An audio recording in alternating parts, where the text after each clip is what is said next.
Veamos entonces esta serie de eventos que me parecen eventos trágicos, traumáticos, ¿no?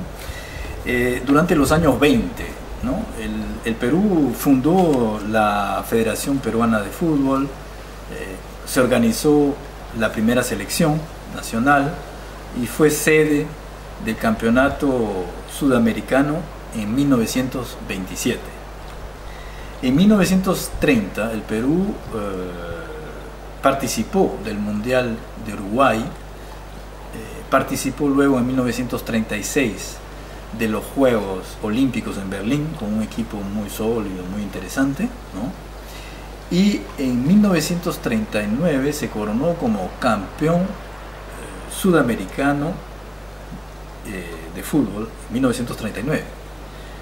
Entonces, en los años 40 el Perú presentaba un buen equipo, pero lamentablemente el mundial se anuló, se canceló por causa de la guerra, y entonces eso también hizo que el Perú no participara más de esos eventos. Después, en los años 50 y 60 tampoco el Perú participó de los mundiales. Una pena, pero fue así. Entonces fueron durante los años 40, 50, 60, 30 años en que el Perú estuvo fuera, ¿no?, de los mundiales. Solo participó en la década de 1900, en la década de los 70, con actuaciones bastante satisfactorias, como la de México 70 y de Argentina 78, donde llegó hasta los cuartos de final. Incluso llegó a ser campeón de América en 1975. Pero sabemos pues que desde el Mundial de España en 1982 que el Perú no se ha clasificado para otro mundial, y que justamente a partir de ese momento pues comienza la gran decadencia del fútbol peruano, ¿no? Entonces quisiéramos saber, ¿no?, cómo explicar esas dos grandes ausencias, ¿no?, de la selección peruana en los mundiales, ¿no? Tenemos de un lado los años 40, 50, 60, 30 años, y después los años 80, 90, 2000, que son ya más de 30 años, ¿no? O, bueno, durante los años 70 todavía son casi 30 años, pues fue 80, 90 y 2000, ¿no?, un poquito más de 30 años. Entonces, pensamos que la primera ausencia tuvo como punto de partida un evento traumático que ocurrió en los Juegos Olímpicos de Berlín. En ese entonces el Perú contaba con un equipo muy bueno y con una delantera, ¿no?, de atacantes muy buenos que le llamaban el rodillo negro, ¿no? Y se presentaron frente a Finlandia, le ganaron 7-3, y frente a Austria, delante de Hitler, le voltearon el partido al equipo austríaco, ¿no?, ganándole 4-2, y eso que le anularon 3 goles a Perú, o sea que bien hubiera podido haber ganado 7-2. Lamentablemente Hitler reaccionó muy mal, ¿no? No soportó la derrota, sobre todo frente a un equipo peruano con jugadores negros, y que humillaron, ¿no?, a Austria, y con el pretexto de que un hincha había invadido la cancha al final luego después del último gol, usó su influencia prepotente para tentar anular el partido, fue lo que fue decidido, ¿no?, y hacer que se programe otro partido. La selección peruana no aceptó eso, y esa gran injusticia, ¿no?, y Perú se retiró de los Juegos Olímpicos. Entonces, de una cierta manera, en términos políticos, fue una salida bastante digna, muy digna, pero lo que lo que ocurre en política no es exactamente lo que ocurre en deporte y viceversa. Entonces, sí, en la parte política fue una salida muy digna, en la parte deportiva eso dejó huellas muy fuertes, ¿no? De impotencia y de injusticia. Eso fue en 1936 y luego después el Perú pues tiene 30 años de no participación, a pesar de haber sido campeón sudamericano en 1939, de no participación durante los años 40, 50, 60. Entonces llegamos a los años 60 y ahí hay otro evento, esta vez ya no solamente traumático, sino un evento trágico que tiene que ver directamente, ¿no?, con el fútbol peruano.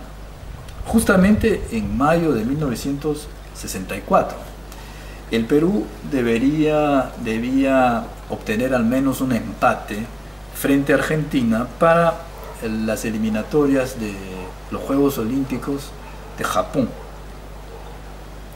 El partido se jugaba en el Estadio Nacional de Lima y a 2 minutos del final, mientras Argentina estaba ganando 1-0, Quilo Lobatón, jugador peruano, hace el empate y el árbitro anula el partido. Entonces un hincha invadió la cancha otra vez más y fue violentamente reprimido. Este hecho, muy violentamente reprimido por la policía, y este hecho más la decisión de cancelar el partido en ese momento, o sea, de dejar a Perú fuera de los Juegos, hizo que la tribuna norte se inflamara y tentaron invadir a su turno la cancha. La policía reaccionó violentamente con gases lacrimógenos y la gente entonces huyó despavorida, intentando salir del estadio.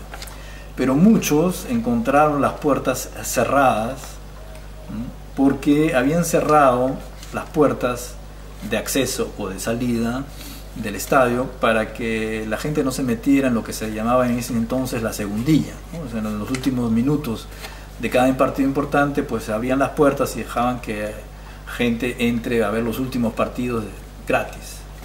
Entonces, para evitar eso, muchas puertas estaban cerradas, y ocurrió que la gente, ese mar humano, ¿no?, que huía de las tribunas con pánico, aplastara a los que estaban delante y que encontraban a la puerta cerrada. Hubo 328 muertos en esa tragedia. 1964. 24 de mayo de 1964. Entonces tenemos ahí ya 2 eventos traumáticos y trágicos fuertes que conciernen al fútbol peruano, ¿no? Pero pese a estos 2 eventos traumáticos, la selección nacional consiguió clasificarse para el Mundial de México 70, ¿no? Y muy bien, tenía un equipo excelente, comandado por Didi, ese entrenador brasileño muy bueno, pero lamentablemente ocurre en ese momento un desastre natural, que lógicamente como desastre natural no tiene nada que ver con el fútbol, pero que como ocurrió cronológicamente, casi de manera sincrónica con el inicio del Mundial y con el debut de Perú en el Mundial, 2 días antes ocurrió entonces este trágico desastre natural, que fue un terremoto, el terremoto de Huaraz, donde desapareció completamente el pueblo de Yungay, ¿no?, y que dejó 70.000 muertos. Entonces, este evento trágico quedó definitivamente asociado en la memoria de los aficionados con la selección peruana de fútbol. Yo me acuerdo pues que en el partido contra Bulgaria, que era el primero, en México 70, el Perú jugó con crespones negros como símbolo de luto nacional. Y le voltearon el partido a Bulgaria, fue un partido muy interesante, pero comenzaron perdiendo, y perdían 2-0, y perdieron de una manera que me parece a mí como que al comienzo, ¿no?, de ese partido era como un fútbol, el fútbol peruano jugaba un fútbol un poco autopunitivo, ¿no? Porque si ustedes ven bien los 2 goles que Bulgaria hizo, hay que ver cómo se quedan los jugadores peruanos paralizados viendo entrar a los búlgaros al área en el primer gol. Y en el segundo se le escapa la pelota de las manos a Rubiños, ¿no? Me parece un tiro libre. Y es casi como si la selección necesitara primero sufrir, ¿no?, por causa de ese terrible terremoto, ¿no?, para poder ganarle al destino, eventualmente ganarle al destino. Pero bueno, eso no fue todo, ¿no?, porque también en la época de los 80 y 90 el Perú vivió en términos sociales, militares, políticos, económicos, eventos muy difíciles, traumáticos, violentos, trágicos, ¿no? Entonces, uno podría preguntarse, ¿no?, ¿fue entonces el terrorismo y la lucha contra lo que explicaría esa inhibición casi postraumática actual del fútbol peruano, ¿no? Lo que explicaría, junto con esos otros 3 eventos trágicos, ese fantasma masoquista que existe en el inconsciente popular y que toma como objeto al fútbol peruano, o a la selección peruana, más bien dicho. No precisamente, no creo que sea el terrorismo, precisamente la lucha contra el terrorismo, la guerra contra el terrorismo lo que ocasionó eso. Porque si no, estos mismos factores también entonces deberían afectar a otras actividades, a otros deportes, lo que no es así. Entonces, me parece que hay otros elementos que están en juego, ¿no es verdad? Pero justamente, ¿no?, hubo un evento trágico, catastrófico en el fútbol peruano, ¿no? Ya hemos contabilizado 3, sin tomar en cuenta lógicamente el terrorismo, ¿no? Hemos tomado 3, ¿no? Los Juegos Olímpicos de Berlín en 1936, la tragedia del Estadio Nacional el 24 de mayo de 1964, ¿no?, y el terremoto de Huaraz en 1970, en el comienzo, ¿no?, del Mundial de México 70. Ahora, este cuarto evento catastrófico del fútbol peruano está asociado también con elementos significantes de la época del terrorismo, ¿no?, porque es un avión militar que parece que piloteaba el avión. Se trata del accidente aéreo del Fokker que transportaba al equipo de Alianza Lima en 1987. Todo un equipo, ¿no?, con estrellas brillantes, con jóvenes promesas del fútbol peruano, falleció en ese accidente, y también con el que había sido el entrenador de la selección peruana, el señor Marcos Calderón. Entonces, esos elementos, ¿no?, simbólicos, esos irreales, porque eso ya no es solamente simbólico, eso es la pura realidad, o digamos, lo real, el Perú se queda sin una buena parte de jugadores que prometían enormemente. Entonces me parece que esa sucesión de eventos trágicos, de eventos traumáticos, ¿no?, producen no solamente un sentido de pérdida, sino producen también un significado y un sentido de ruptura, de discontinuidad muy fuerte, que tal vez pueden ser los pilares para la construcción de ese fantasma masoquista que consume al fútbol peruano.